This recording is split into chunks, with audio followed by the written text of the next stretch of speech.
Hello there, tis I. Nessa is very busy right now, so I decided to record something instead.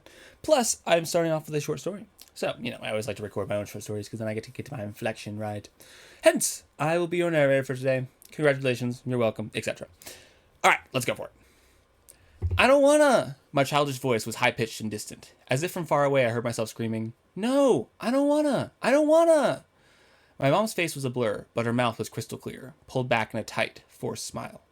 You know. The smile stretched thinner, and I felt her words burrow deep within me.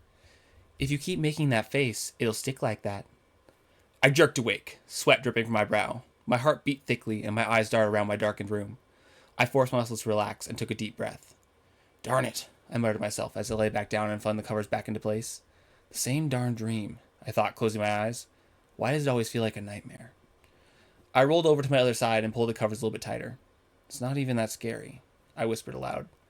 The incredulous silence in my room spoke volumes. I tried to fall back asleep, but as the night wore on, it became clear that it just wasn't going to happen. I had lost it, whatever the it was that made me fall asleep, and I knew once I lost it, I wasn't going to be getting it back. I propped myself up on one elbow and reached for my phone. A notification buzzed to life just as I reached it, and I gazed groggily to discover that an ad for a vacation to Caribbean was online. I scoffed. Nice try, universe, and I swiped the email into oblivion. Really should unsubscribe from that, I thought listlessly, as the TikTok logo flared to life. I'll do it later. I finished giving my hair its usual swoosh and took one last look at myself in the mirror. Other than the bit of sleep deprivation the rings under my eyes held, I was looking as I always did. I did little finger guns at myself in the mirror and said in a rough imitation of my friend John's voice, Smart and handsome. With my daily affirmation complete, I locked my apartment door behind me and scuttled down the rickety stairs to make my train. I stepped onto the platform and whisked myself forward. With a hiss, the doors closed behind me, and the train carried me on its predetermined path. Another day, another Monday, I thought as I put my phone to the gate and a green light flashed me through. The conveniently located Swagbucks stood in a little stall up ahead. The Aramaic spell of this bean enticed me to its tolerably overpriced and remarkably average coffee. However, as a frequent patron, I had no complaints. They made a mean chai latte. I hopped in line, and the barista, Allison, gave me a smile and got to work on my usual. I smirked and looked at the plebeians around me, subtly checking to see if anyone noticed. The girl in the line in front of me looked at Allison, then turned and looked at me, dead in the eyes. Oh yeah, she noticed. She couldn't have been more than 5'2", forest green dyed hair, in pigtails no less, and glasses with lenses the size of small dinner plates. I took a step back reflexively, but then I actually saw her face and my disgust faded. Oh, she's actually kind of cute. I mean, she would be if her hair wasn't vomit green. Do you always get the same drink? She asked inquisitively, a touch of mischief glinting in her eye. Or is that just her glasses? I didn't get to finish my thought as she took my hand out of nowhere and slapped a $20 bill down. I'll make you a deal. She continued to stare directly into my eyes. Buy something else. Anything else. And I'll pay for it. You can keep the change. I stood dumbfounded for a moment before blinking a few times. What? I looked down at the 20 in my hand. Oh no. I hastily put the bill back into her open palm. I couldn't, but thanks for the offer. No, I'm serious. Her eyes lashed onto me again, and I felt the money back in my hand. What? She laughed disarmingly. You scared of a little change? Here. She formed her fingers into a pair of scissors, as if she expected me to throw paper at any second. Let me help you. Before I could react, she bounced to her tiptoes, reached over my head, and whispered a quiet, snip. Suddenly, my head felt heavy. Like, really heavy. Against my will, my head slumped forward, and I stumbled, catching myself against the railing. What the? I tried to look up, to just move my head a little, but it felt like there was a dumbbell tied around my neck. The girl's voice was beside me, but all I could see was her bedazzled shoes. Yeah, I know. It's weird at first, especially if you've never felt the strings for a while. But trust me, it's so worth it to get off them. I strained with all my might and managed to raise my head enough to glare at her. Embarrassment and anger flushed in my face as I barked out a little louder than I meant to. What did you do to me? Will? Allison's voice, laced with concern, carried over the counter. I stood up straight and with a heave brought my head upright, only, to my dismay, feel it tumble back with its momentum. My gaze fixed the ceiling. I stumbled and caught myself in the railing once more, forcing my head upright again and steadying it as casually as I could with my free hand. Will, you all right? Allison, as well as almost everyone else, was staring at me intently. My cheeks burned hot as I positioned my hand to make like I was scratching the back of my head. Oh, yeah, I'm fine. I chuckled unconvincingly. Just got a bit dizzy, that's all. The Swagsbugs patrons seemed to buy it, and I felt the weight of their stares lift off me as they went back to what they were doing. However, Allison's eyes lingered. I smiled as naturally as I could. Really, I'm fine. She pursed her lips and gave me one more glance, then got back to her work. I breathed a shallow sigh of relief. Well, now she thinks I'm crazy. And with that, I brought my eyes back to the eccentric girl beaming at me. She smiled even bigger, if that was even possible. So, how's it feel to be free? Free from what? I snapped back. What the hell did you just do to me? She let out a quick puff of air and frowned. You all always say the same thing. Nothing. All I did was make my fingers and little scissors and snip. She snipped her index finger and pointer finger together as she made the sound. She grinned again. That's it? My neck felt like it was going to crumple under the weight of my skull at any second, and my eyes felt like they were bulging out of my skull. You clearly did not do nothing. Now whatever... Oh! I was interrupted as the girl noticed the customer in front of her had finished her ordering. One sec, she said, as she turned to the barista. My knuckles went white as I gripped the railing. Why, you... My thought trailed off in wordless rage as it flooded my body. The girl finally finished ordering, and I stomped after her and grabbed her arm with my free hand. Tell me what you did now, or... Ow! The girl practically screamed. Everyone's attention snapped back to me, and I let go immediately. She rubbed her arm and scowled at me. Gosh, you're not that old. You couldn't have been on the strings that long. Sheesh. She slumped into a nearby couch and muttered to herself, You would think you were 80 by that kind of reaction. I took the chair opposite her and propped my arm up on my elbow, as casually as I could. I looked at her dead in the eyes. Stop playing with me. I know you did something. What did you do? She searched my eyes for a moment, and then, almost as if she was looking for something, peered a little bit deeper. She smiled, a sad, pitiful smile, and she held my gaze for a moment longer before looking away. It's a form of hypnotism, you know, like you see in those old-timey magic shows. I make you think your head is held up by some sort of string, and then I cut it. Your brain thinks it's heavy, all of a sudden. She glanced back at me and forced a smile. Pretty cool, right? The anger in me began to settle as curiosity took hold. Really? I wondered, is hypnotism actually a thing? The girl looked away again. So yeah, the more you go about your usual routine, the more the hypnotism wears off, you know? I leaned in, my head still heavy in my hand. Can't you just make it end right now? Isn't there usually some trigger phrase or something like that? She hesitated and shook her head. This is different. This kind of hypnotism can only be fixed by doing what you always do. My skeptical glare spoke for itself. She watched me for a moment, then kept going. It's all neuroscience and stuff, you know? The more you do things that you're familiar with, the more your brain realizes it's been tricked and goes back to normal. She looked at me expectantly. After a moment's hesitation, I leaned back in my chair. Yeah, I guess that makes sense. The girl's shoulders relaxed, and she made prayer hands. Sorry, it's a cruel practical joke. If I could fix it right away, I would. And with that, Allison called out, Amanda! And the girl bounced to her feet. Oh, that's me, she exclaimed, and hurried over to the counter. When she came back, she was holding 2 drinks. She handed one to me. Will, right? I stood up and accepted my chai latte with my free hand. Thanks, I said cautiously. As soon as I grabbed the drink, Amanda took a step back. Well, it was nice to meet you, Will. I've got a train to catch, but good luck with hypnotism. I'm sure you especially will recover in no time. She gave me one last fake smile, and with a spin on her heel, whisked away. I stood there for a moment, just watching her go. Suddenly, the awareness of my aching neck crashed back on me, and I grimaced. What do you mean, especially me? I thought with a scowl. I took a sip of my chai, and I felt my head get noticeably lighter. It was still unbearably heavy, but the difference was unmistakable. I looked down at my drink, and then back in the direction Amanda had gone. What a strange day. The day before, against my better judgment, I decided to go through with my day as I usually would. And to my surprise and delight, by the end of the day, the weight of my shoulders had all become a mild irritant. Had all become a mild irritant. The girl had been right. I guess it showed the healing power of a good routine. I finished shaving and dipped my fingers in the hair gel, spreading it across my palms.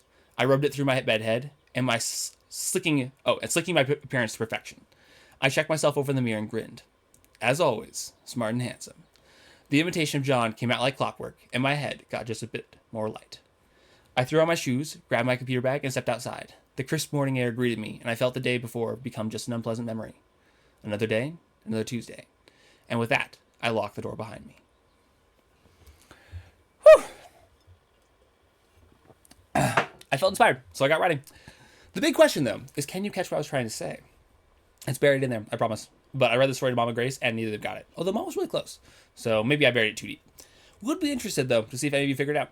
But regardless, I have to speak of life, so I shall speak of it. I slept in after finishing last afternoon meal. I got fitted at Men's Warehouse for the upcoming Joe and Karina matrimony. But, why does matrimony have to be so expensive, huh? I'm paying $160 to wear uncomfortable clothes for a day. That's stupid.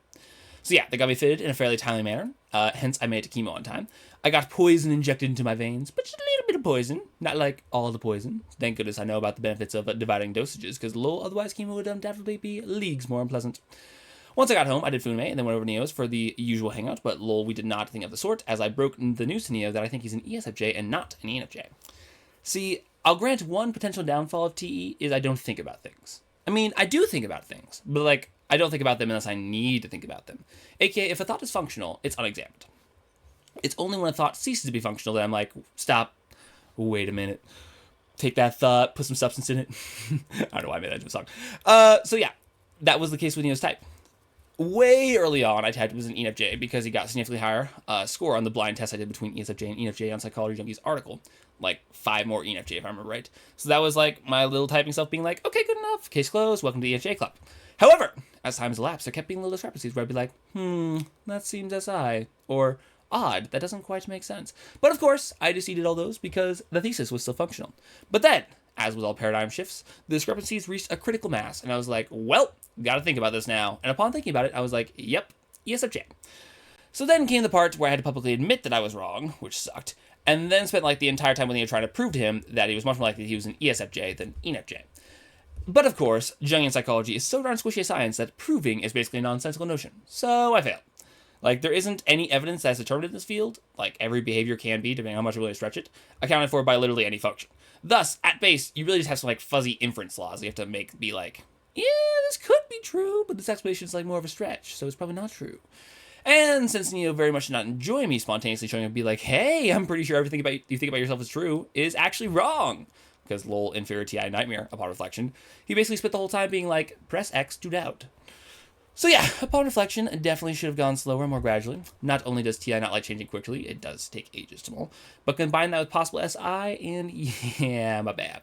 Plus, TI, especially TI inferior, hates being told what is true, so doubly my bad. You have no idea how many times I've told Noah or Alan, you're wrong because X, and they take like a literal month before they believe me. I mean, sometimes they're like, no, you're wrong. But the point is, like, I never had TI type be like, yes, you're so right, Alex, and I am so wrong on the spot. So yeah, I handled that like an idiot, zero tact, but regardless, it was a good combo. Neo brought up a few points I thought were decent evidence for the ENFJ thesis, so it made me think some more. I left the combo as Neo and Sydney got talking. I felt like I was hitting a standstill. I then ate food, talked with Katie's family, of all things, and then I had an okay talk with Ben before going to sleep. In the morning, I had class, did Funame, and then did work. I then had a pretty good convo with Nessa, watched Beast Games with the fam, did pills, did a work session with Grace and Emerson, only for Peter to just spawn in. I swear Peter spawns at Alley Cat. And then we talked with him for a bit before he came over to the house, and same time as Ben, actually, and we all played Dutch Blitz till late. I woke up early to partake of the the Silver Grill cinnamon rolls the next day, and David actually joined us for the tradition. I then did work, called Jordan for a while, 'twas a big good, tried to help David through his recent breakup, and then talked to Neo, where I gave mildly unhelpful advice about how to do well as an ESFJ. But it was a nice walk either way. I then felt absolutely exhausted, because so much talking, and then I just chilled in the corner as I put forward the possibility of setting up Emerson with David, because INFP plus ESTJ equals ideal combo. And they're both newly single. And then lol, Grace took it from there. Once the conversation wound down, I then took Emerson home and went to sleep. After catching up on that which was stolen from me, aka sleep, I then hung out with Joe and talked and worked out and then napped and then cleaned vials and such, and then I did all the pills and watched all the things with all the family. Aka, it was a pretty chill day. Sunday was Easter, and I just so happened to wake up early, so I did small stuff before went to church. And then I went to the Wade's Easter party of SI Death. See, the Easter party used to be cool and hip, but what was cool and hip for my 7-year-old self is in fact not cool and hip for my 24-year-old self. And yet, the gathering has not changed in the slightest since that time. aka since I was 7. So yeah, congrats SI. I hope you're happy now. It turns out I was photographed without my knowledge during this time, so my canned expression should give you a pretty good idea of all the fun I was having. You can see me being very disenchanted with the party. Yeah, look, the Wades are great. Wades Easter gatherings, that's great. Grace and I left early. I then put my pills in boxes and my substances in vials before driving, doing yoga. Just before doing yoga, actually, not driving. Watching Beast Games with the fam and consuming set pills and vials. And then going on a drive with Grace and Emerson before having a deep convo with Emerson, which led to facilitating a deep conversation between Grace and Emerson. And then I went to bed at like midnight because it seemed like they were handling it fine. And they handled it okay from there. The next day, I worked, read some, then I decided to lay in the sun for an hour, as I called William, and it was great. I was super relaxed, so I sounded, relaxed. But like 10 minutes into the call, William was just like, he just completely stopped himself in the middle of a sentence and was like, Alex, are you high? Actually great. But no, you must understand, getting high on sunlight is epic. Definitely need to do that more. So yeah, really good call with William, as always. I then did Monday night things on Monday night, went home, took pills, watched Beast Games, and then slept. Class kicked off my next day, then Funame, then work, in which I literally spent the whole time messaging Charlotte at work. I then hung out with Corey and her boyfriend and his random friend and taught them how to really play spike ball, which was like, it was good to see Corey, but also a lame spike ball game, so makes, emotions about that event. I then got ice stepped on my head for some depression challenge or something like that. Fought Benjamin racquetball with the usual outcome, unfortunately. And then I went to the Balance place where Sydney and I had deep convo with no particular resolution. And yeah, then I went home, watched Grace's favorite show called Hilda, and then we slept. Wednesday, I drove to chemo and waited for ages before getting back just in time to do yoga. They took ages to give me chemo. And then I went straight to Neos for food, anime, reading, and then doing some Halo. And then I ended the day watching Hilda with Grace and taking pills. The next morning, I had an absolutely pointless doctor's appointment with my oncologist, got my vines potted and hung on my wall. I decided to grow English ivy in my room, so that's cool.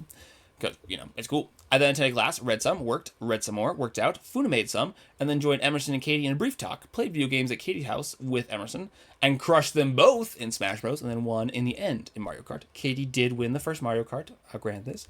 The whole time, by the way, Emerson's TE died. And then Grace joined us, and we went to Alley Cat for a bit, and then I drove Grace and Emerson, and they had an okay convo, and I just kind of listened. I then ended the night with my fast-forming habit of watching Hilda with Grace. I worked the next day. I finished the cancer book I was on, bringing me up to way too many stinking books. I'm so done. I'm really learning things these days, and it's just so tedious.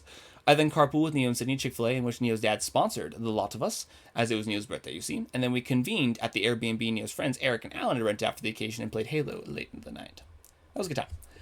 I was originally going to sleep over, but Alan was snoring, so I was like, yeah, this isn't going to work. So I drove home and slept there instead. And I got to bed at 3, I think.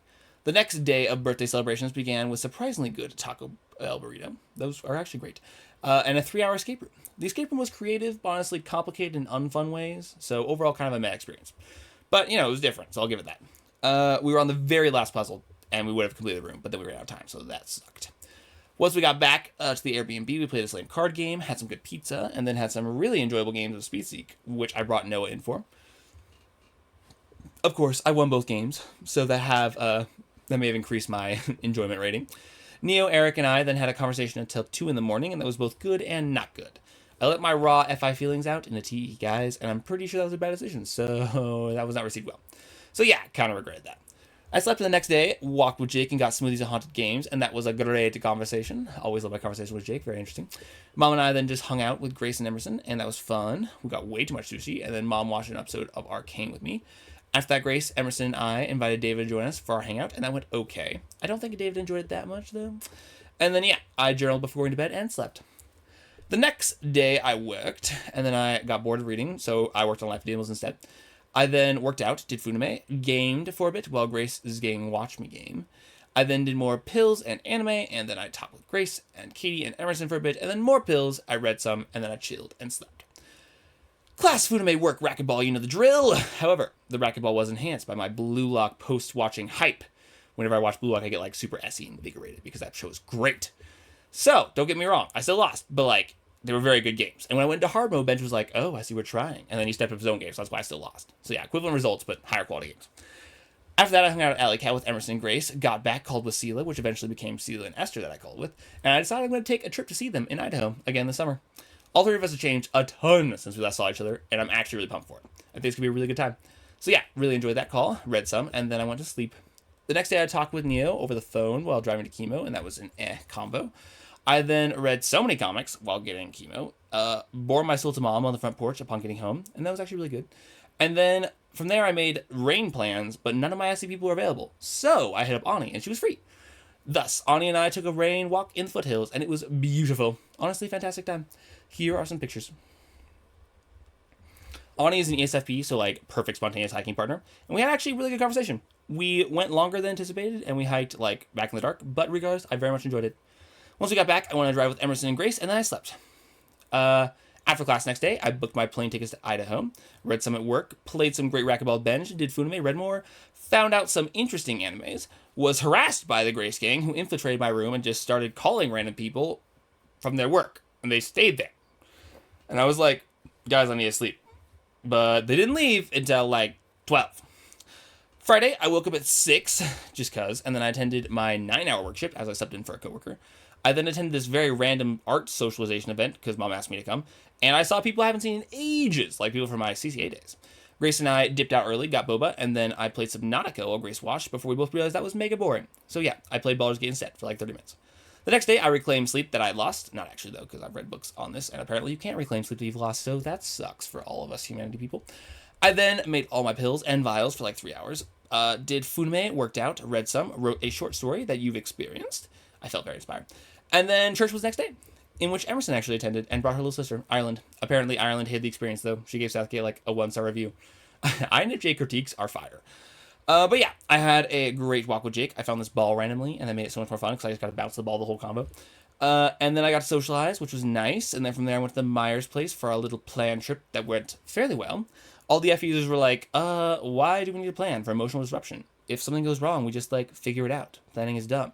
So my attempt to make a TE system to compensate for my FE inadequacy failed, quite literally. Though I do understand what happened in retrospect. Otherwise, the discussion went well, though. Once I got home, I did Funime, and then I was coerced to drive to the cave on the condition I got to read my new short story. But then once we got there, and after we sang for a bit, because the residence in there is epic, Grace was like, no story! And so, yeah, we had a baby fight, and then we talked down the way back. I then did pills and anime round 2. People talked, and I did surveys. And then, oh, wait, I need to do a small tangent. I am a genius. So, you know how I hate wasting time. Well, I was brainstorming the other day, and I found this app that pays you to complete surveys. Not like a lot, but also a lot like nothing. Hence, in the down pointless time now, I can just open up my survey app and make money. Genuinely has done wonders for my contentment. I've already cashed out like $15, so a little not bad.